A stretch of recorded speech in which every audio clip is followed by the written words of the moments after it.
All right, so the third lesson in this series is now about surface area. So we're sort of into the second part on surface area and volume. So this is on surface area of pyramids and cones. So if you imagine a pyramid, much like this one here, say it has a square base like that. The base could be square, the base could be a triangle, the base could be a rectangle, and then finally, if the base is a circle, then we're talking about a cone. So when we talk about surface area, it's often helpful to think about the net that we would need to make this shape. So if I have a square-based pyramid, what shapes am I adding up? What surfaces am I looking at? Well, I have a square, that's the base.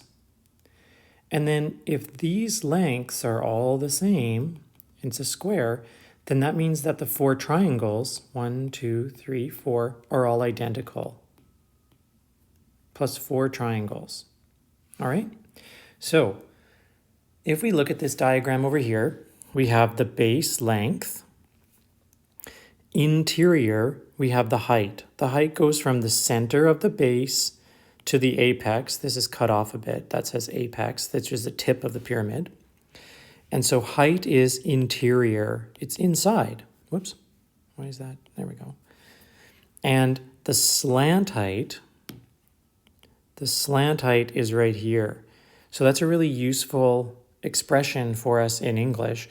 It's the height along the slant, the inclined height, which is actually over here, this height of each of those triangles. So the slant height is really useful when we're looking for surface area.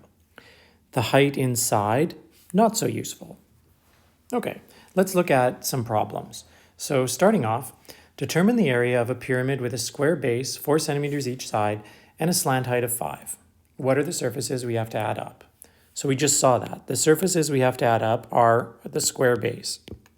It's a 4 by 4 square, so its area is 16. And then we have 4 triangles. Because those triangles would be off of that square like this, their base is also 4. And their height, remember, is the slant height. If we go back to that diagram, the height of this triangle here is the slant height, which is given as 5. So this is 5. So the area of the base is 16. The area of those 4 triangles is going to be base times height over 2, but I have 4 of them. So that's going to be 4 times 5 over 2 times 4. And I have centimeters here and centimeters there. So if I do that calculation, I end up with 40 centimeters squared. Now, a bit of vocabulary. If I ask for the surface area or the total surface area or something like that, then that means we include the base. Or we might say total surface area. So in this case, the total surface area would be the sides, which are the triangles, plus the base, which is 16. It would be 56 centimeters squared. However, a different idea that you might see in some of your work is what's called the lateral surface area. And the word lateral means sides. So we would not include the base. So the lateral surface area would be 40 centimeters squared. This is the total surface area, which is what we look for, the total, unless I see that word lateral. And so those of you that are Spanish speakers know the word lado means side. And so lateral, means the area of the sides. Okay? Let's move on. All right, here we're looking at a tetrahedron. Maybe you've seen this prefix before, tetra meaning 4. A tetrahedron has a triangular base, and all the triangles that make it up are identical. So if I imagine the net, it would be something like that. This would be the base, and then I would fold in this triangle and this one and this one to make this shape over here. All right, so the surface area of this is going to be the base times, here you can see the height. This base is the same, even though in this diagram it doesn't quite look like that. It's not really the best diagram. So I have 4 triangles to add up in this one. So the surface area is going to be those 4 triangles. Base times height over 2 gives me the total surface area. If it was the lateral, what do you think would happen if it said instead lateral surface area? How would we find that? I hope you said 3 triangles, because then the base here wouldn't be included. But because it doesn't specify lateral, we're going to do the whole works. Base is 6.2, height is 5.4, divided by 2, and here I get 66.96 centimeters squared. So I might even call that 67.0 if I wanted to round to 1/10. All right, now, before we get to cones, I want to look at a rectangular base pyramid. And I want to just show you a diagram first to kind of get this conceptually. So imagine I have a pyramid whose base is a very long and skinny rectangle. And so if I draw as best I can, forgive me for my drawing, of this pyramid, you can see that the shapes that we would need to add up would be a rectangular base. And then what do you notice about the triangles? Well, I hope you said that one of them, the base is the length of the triangle right here. For example, this triangle. And I'd have 2 of those. And then I would also have 2 where now the base is much different. The base is this width. So unlike the tetrahedron and the square base pyramid, where the 4 triangles are the same, this one is very different. So these 2 triangles are going to have 2 different heights, height sub 1, height sub 2. So that means that the slant height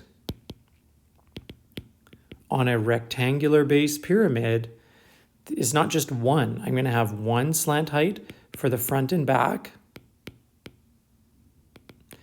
And I'm going to have a second slant height for the sides. So that's kind of what's happening here conceptually. Let's go back to our diagram and add in a few things. So I'm going to clean this up and start again. Get rid of all that. There. All right. So now I'm going to draw this. It's 4.8 by 2.7. So say our base looks something like that. I'm going to draw in my pyramid like this. This is 4.8. This is 2.7. So it says the height is 6.1. So remember, height is interior. That's 6.1 right there. So now, watch. I'm going to draw this line right here. How long is that segment, right? Well, it's half of this, right? If I had the rest of it, that would be 4.8, but I only have half of it. So that is actually 2.4. So if you think about that triangle in there, this is 2.4, this is 6.1, and this, what is that right there coming down the center of that triangular side right here? I hope you said the slant height. I'm going to call that S1. How do I find that? Pythagoras. So that first slant height on this side turns out to be 6.6. So now I have some more information. I know that this right here is 6.6 centimeters, and that is the slant height that goes with the base of 2.7. And now I'm going to add some more to this, which is going to make a bit of a mess. I hope that you can follow this. I'm going to clear up a few things. All right, back to my diagram. Imagine now this triangle right here. And I know that's hard to see because it's kind of coming out at you. There's the right angle there. How long is this side? Well, this time it's half of this length, isn't it? So half of 2.7 is 1.35. The height is still that same 6.1. So now if I think about that triangle, this is 6.1, this is 1.35, this is my slant, oh dear. This is my slant height on the front. So I'm going to call that, say, S2. All right? So the slant height on the front, if I do that same Pythagoras calculation, but this time with 1.35, I get, I wrote it down here, 6.2 centimeters.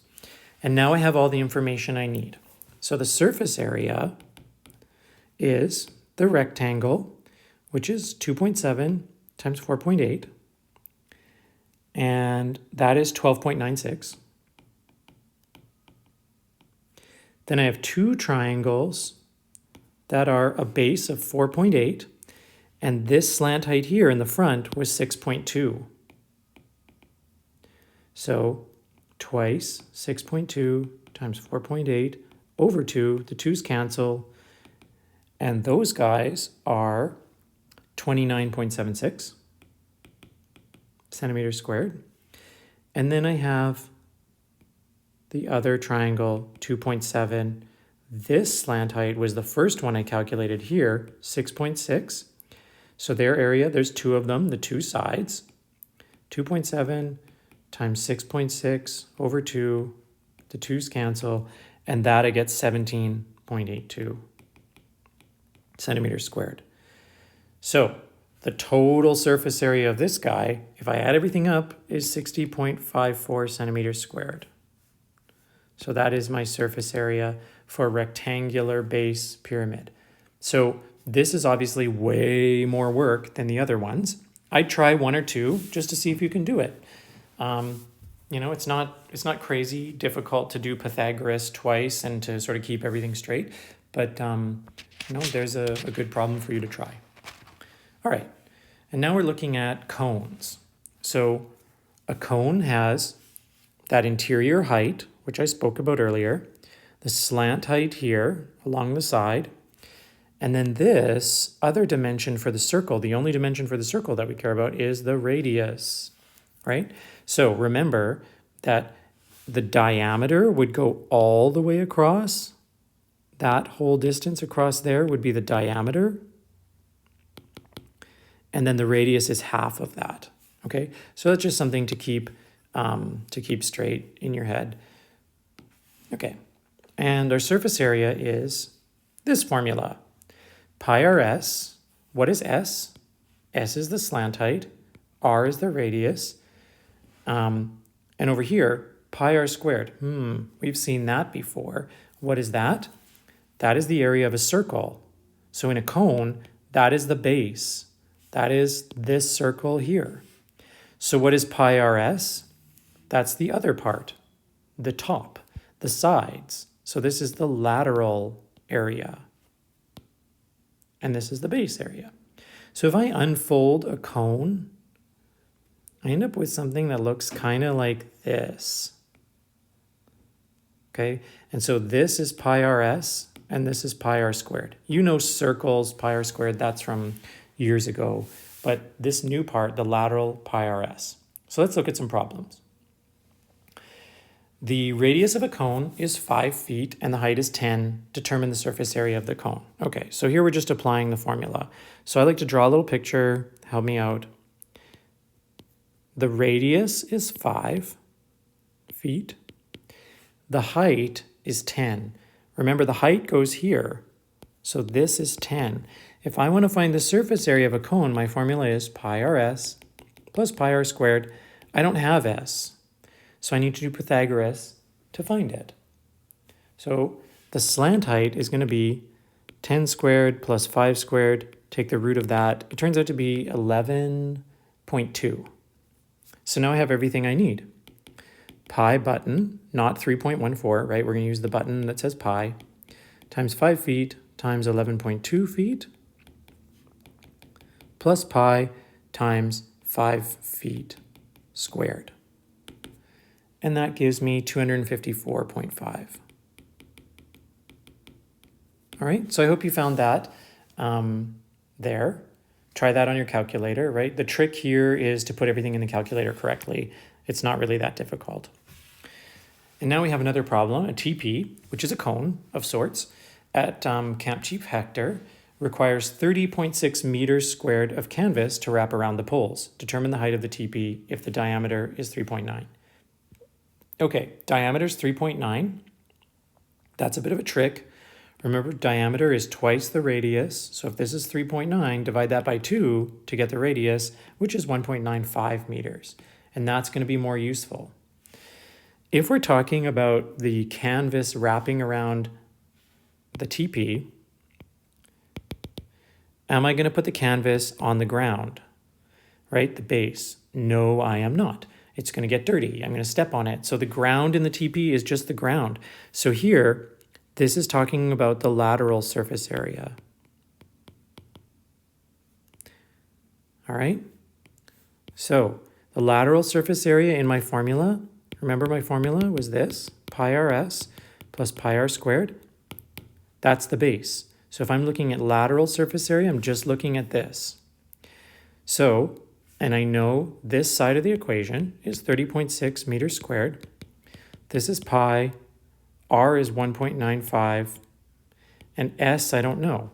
So I'm going to find s by dividing both sides by pi and 1.95. This all cancels. Divide this side as well by pi times 1.95. Meters squared over meters, one of them cancels. S turns out to be